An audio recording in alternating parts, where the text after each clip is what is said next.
అందరికీ నమస్కారం. కథలోకి వెళ్లే ముందు మన ఛానల్ని సబ్స్క్రైబ్ చేసుకునే వాళ్ళు ఎవరైనా ఉంటే తప్పకుండా సబ్స్క్రైబ్ చేసుకోండి. తలుపు మూసి ఉంది. అందరూ ఎక్కడికి వెళ్లారా అనుకుంటూ సుబ్బారావు తలుపు తట్టాడు. నిమిషం తర్వాత తలుపు తెరిచి రా అన్నది నిర్మల. అందరూ ఎక్కడికి వెళ్లారు అడిగాడు. అతను తలుపుకి అవతల వసారాలోనే నిలబడి. పెళ్లికి వెళ్లారు రా అన్నది మళ్ళీ. తలుపుకి పక్కగా వసారా కనిపించే చోట కూర్చున్నాడు. ఎవరి పెళ్ళి? ఎవరో నాన్న స్నేహితుడు కూతురు పెళ్ళి. ఎక్కడా? తండియారిపేటలో. బల్లమీద వస్తువులు సర్దుతూ చెప్పింది. అయితే ఇప్పుడప్పుడే రారన్నమాట. ముహూర్తం రాత్రి 10:30కి. తర్వాత భోజనాలుంటాయి. 12 అవుతుంది వాళ్ళు వచ్చేందుకు. అంతవరకు నువ్వు ఒంటిగా ఉంటావా? నిన్ను ఒంటిగా వదిలి ఎందుకు వెళ్లారు వాళ్ళంతా అడిగాడు. నువ్వు వస్తావని తెలుసుగా. చిన్నగా నవ్వి నిన్ను ఉండమని అమ్మా నాన్న చెప్పారు అన్నది. నువ్వెందుకు వెళ్ళలేదు? నాకు ఎల్లుండి పరీక్ష ఉన్నది, చదువుకోవాలి. అర్ధరాత్రి వరకు పెళ్లిలో ఉంటే పరీక్ష ఎలా రాస్తాను? అయితే చదువుకో నేను అని లేవబోయాడు. కూచో, కాఫీ తాగుతావా అడిగింది. పరీక్షకి చదువుకోవడం మానేసి ఇప్పుడు కాఫీ చేస్తావా అడిగాడు విసుగ్గా. చదవడం అయిపోయింది, కాఫీ చేయవలసిన అవసరం లేదు. ఫ్లాస్క్లో పోసి వెళ్ళింది అమ్మ. తెస్తానుండు అని లోపలికి వెళ్ళింది. అర్ధరాత్రి 12 గంటల వరకు ఒంటిగా అక్కడ ఉండటం సుబ్బారావుకి ఇష్టం లేదు. మావయ్య అత్తయ్య తనను ఉండమని చెప్పి ఉండవచ్చు. అయినా తను ఎలా ఉంటాడు వయసు వచ్చిన ఆడపిల్లతో ఒంటరిగా? ఇదిగో కాఫీ. ఏమిటి అంత పరధ్యానంగా ఎక్కడ ఆలోచిస్తున్నావు? ఏమీ లేదు అంటూ కాఫీ కప్పు అందుకున్నాడు. కాఫీ తాగి ఖాళీ కప్పు కింద పెట్టి నేను అలా తిరిగి వస్తాను అన్నాడు. ఏం నీకిక్కడ ఉండటం ముళ్ళ మీద ఉన్నట్లున్నదా? నేను నాన్నతో చెప్పలనే. సిగరెట్ వెలిగించుకో.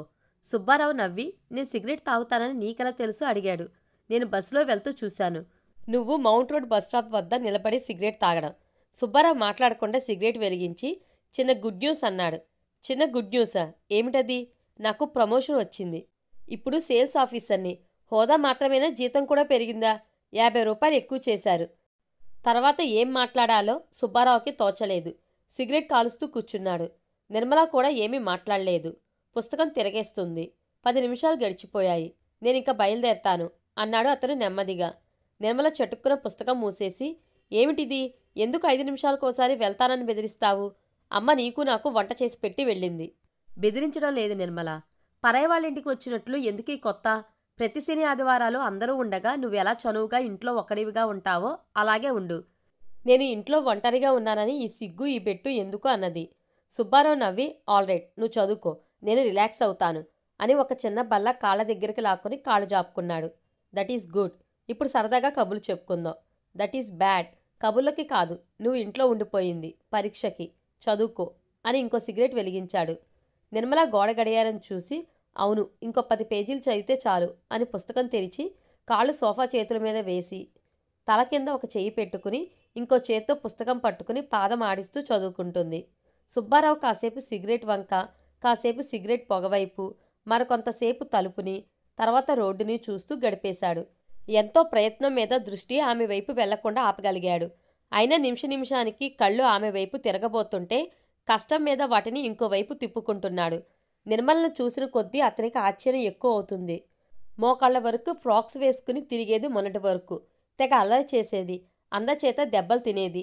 ఏవో పెంకి పనులు చేస్తూనో ఏడుస్తూనో ఉండేది ఎప్పుడు. పెన్సిల్ చెక్కివ్వమనో కథ చెప్పమనో తన దగ్గరికి వస్తే తను తెగ విసుక్కునేవాడు. మావయ్య వాళ్ళు చూడకుండా 1-2 సార్లు గట్టిగా గిల్లాడు కూడా. తన కెమెరా కింద పడేసి విరక్కొట్టిన రోజున చితకబాదాడు. చిన్నపిల్లని అలా కొట్టినందుకు తన తండ్రి బెల్టుతో తన వీపు చీరేశాడు. అప్పుడు తను స్కూల్ ఫైనల్ చదువుతున్నాడు. 16 ఏళ్ళు.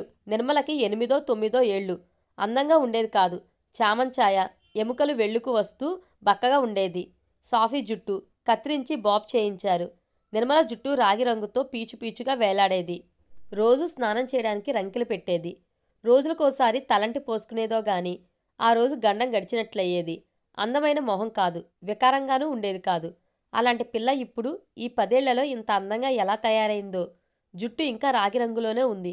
పీచు పీచుగా చెంపల మీదకి, నుదుటి మీదకి జారిపోతూ అది అందంగానే ఉంది.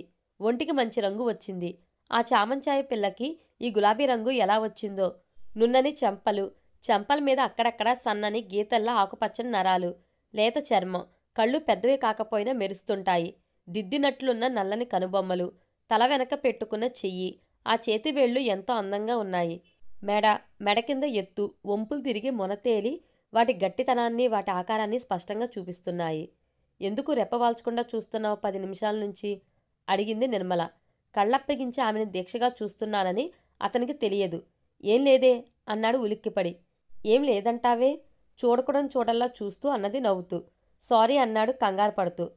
సారీ ఎందుకు? అలా చూస్తే ఏ ఆడదానికైనా గర్వంగా ఉంటుంది. అది కాంప్లిమెంట్.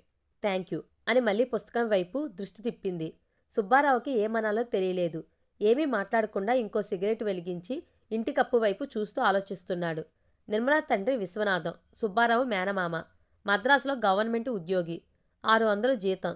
నిర్మల తర్వాత ఇంకో ఆడపిల్ల విమల 12 ఏళ్లు.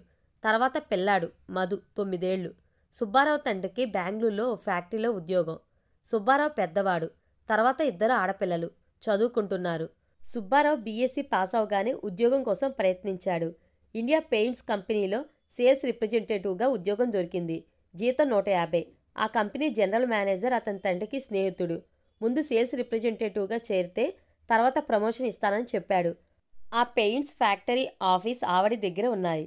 సుబ్బారావు మేనమామ విశ్వనాథం మామలంలో ఉంటున్నాడు. మామలం నుంచి ఆవిడికి వెళ్లాలంటే 1.5 గంటల ప్రయాణం చేయాలి. అందువల్ల సుబ్బారావు మేనమామ ఇంట్లో ఉండదలుచుకోలేదు. ఉద్యోగం కోసం వచ్చిన మొదటి 4 రోజులు మాత్రం ఉన్నాడు. తర్వాత ఆవడిలో ఓ గది అద్దెకు తీసుకున్నాడు. మద్రాసులో ఇతర బంధువులు కానీ స్నేహితులు కానీ లేరు సుబ్బారావుకి. ఆదివారం వస్తుందంటే ఒంటరిగా ఏం చేయడమా అని బెంగ పట్టుకునేది. మొదటి 2 ఆదివారాలు అతి కష్టం మీద గడిపాడు. ఆదివారం ఏం చేస్తావు అడిగాడు సుబ్బారావు మేనమామ ఓ రోజు అతను వాళ్ళ ఇంటికి వెళ్ళినప్పుడు. ఏం చేయను, తోచదు అన్నాడు సుబ్బారావు. శనివారం సాయంకాలం ఇక్కడికి వచ్చే, ఆదివారం రాత్రి వెళ్ళు, లేకపోతే ఇంటి బెంగ పట్టుకుంటుంది చెప్పాడు విశ్వనాథం మేనల్లుడికి. అప్పటినుంచి సుబ్బారావు ప్రతి శనివారం రాత్రి మేనమావ ఇంటికి వెళ్ళి ఆదివారం అక్కడ గడిపేవాడు. ఒక్కొక్కప్పుడు అందరూ సినిమాకో బీచ్కో వెళ్లేవాళ్లు. ఆదివారం మేనమామతో చదరంగం ఆడేవాడు. ఇట్టే గడిచిపోయేది ఆదివారం. అంతేకాదు, వరుసగా 5 రోజులు హోటల్ తిండితో మొద్దుబారిన జిహ్వ మేనమావ ఇంట్లో పచ్చళ్ళు వేపుడు కూరలు తింటే చిగురించేది. నిజానికి ఇవన్నీ ఒక ఎత్తు. అసలు కారణం తనలో కూడా తను అనుకోని ఒప్పుకోని కారణం నిర్మల. నిర్మలకి దగ్గరగా ఉండడం, నిర్మల మాటలు, నిర్మల నవ్వు. ఆదివారం తను వాళ్ళ ఇంటికి వెళ్ళినప్పుడు ఎప్పుడైనా నిర్మల ఒంటరిగా ఉంటే తను ఏం చేస్తాడో, ఆమె ఏం చేస్తుందో, తను ఏమంటాడో, ఆమె ఏమంటుందో ఇవేమీ పగటి కల్లో కనలేదు అతను. అందుకే ఆ రోజు నిర్మల ఇంట్లో ఒంటరిగా ఉండగా తను రావడం జరిగేటప్పటికీ కంగారు పడ్డాడు. కళ్ళప్పగించి చూస్తున్నాడు నిర్మలని. ఏయ్ ఏమిటది అన్నదామె. ఉలిక్కిపడి ఏమిటి అడిగాడు. నువ్వెలా చూస్తున్నావో తెలుసా? ఎలా చూస్తున్నాను? నిజంగా తెలియక? తెలిసే అల్లరిగా అడుగుతున్నావా? నిజంగా నాకు తెలియదు అన్నాడు సీరియస్గా. తెలియదా? పోనీ నువ్వేం ఆలోచిస్తున్నావు? నిజం చెప్పు. ఏమీ ఆలోచించడం లేదే. అబద్ధం చెప్పకు. ఏ ఆలోచన లేకుండా ఎలా ఉన్నావు? నేను నిన్ను పలకరించే ముందు ఏమిటి ఆలోచిస్తున్నావు? సుబ్బారావు తల వంచుకుని నాకు అబద్ధం చెప్పే అలవాట్లేదు అన్నాడు. అయితే నిజం చెప్పు. నిజం చెప్పలేను. ఏం? ఎందుకు చెప్పలేవు? చెడ్డ ఆలోచన అడిగింది కొంటెగా, కింది పెదవని పళ్లతో కొరుక్కుంటూ. చచా అయితే చెప్పు అన్నది అతని కళ్ళలోకి చూస్తూ. చెప్తే నీకు కోపం వస్తుంది. రాదు. అయితే చెప్పనా? చెప్పు త్వరగా. నీ పెదిమలు. నా పెదిమలు ఎంత అందంగా ఉన్నాయో అని ఆలోచిస్తున్నాను. నిర్మల పక్కపక్క నవ్వింది. విరగబడి నవ్వింది. సుబ్బారావుకి ఆశ్చర్యం కలిగింది. కోపం రాలేదు. నవ్వుతుంది. ఎందుకలా నవ్వుతావు అడిగాడు. పెదిమలు అందంగా ఉన్నాయని చూస్తూ కూర్చున్నందుకు. ద్రాక్షపళ్ళు అందంగా ఉన్నాయని ఎవరైనా చూస్తూ కూర్చుంటారా? ద్రాక్షపళ్ళు నీ పెదములు ఒకటేనా అడిగాడు నవ్వుతూ. ఎందుకు కావు? ఇష్టమైతే ద్రాక్షపళ్ళలా తీయగా ఉంటాయి. ఏమిటది? ఎందుకలా మాట్లాడుతుంది? తనని ఎగతాళి చేస్తుందా లేక నిజంగానే అంటుందా? ఇలా రా పిలిచింది. ఎందుకు? ఇలా రా. వెళ్ళి సోఫా పక్కన నిల్చున్నాడు. చటుక్కున సోఫాలోంచి లేచి అతని పెదవులకి తన పెదవులు నొక్కిపెట్టి అరక్షణం తర్వాత అతని పెదవుల మధ్య తన పెదవులు దోసి రుద్ది లాగేసి సోఫాలో చెతికిల పడ్డది. అతని కళ్ళు తిరిగాయి. అతని ఒళ్ళు పొగలు కక్కింది. ఎలా ఉన్నాయి? తీయగా ఉన్నాయా అడిగింది వెనక్కి జారిగిలబడి కాళ్ళు మీద కాళ్ళు వేసుకుని. అతనికి ధైర్యం వచ్చింది. అప్పుడే రుచి ఎలా తెలుస్తుంది అన్నాడు. అయితే సరిగ్గా రుచి చూడు రా అని అతని భుజాలు పట్టుకుని లాగింది. తలుపు తెరిచి ఉంది. వీధిలోకి కనిపిస్తాము. అయితే తలుపు మూసిరా. ఎవరన్నా వస్తే తలుపు మూసి ఉంటే? నువ్వు ఇంత పిరికివాడవా? ఎవరన్నా వస్తే చంపుతారా? మావయ్య వాళ్ళు వస్తే? రారు. ఇప్పుడప్పుడే రారు. పూర్తి వీడియో కోసం మన ఛానల్ తప్పకుండా సబ్స్క్రైబ్ చేసుకోండి. Thank you.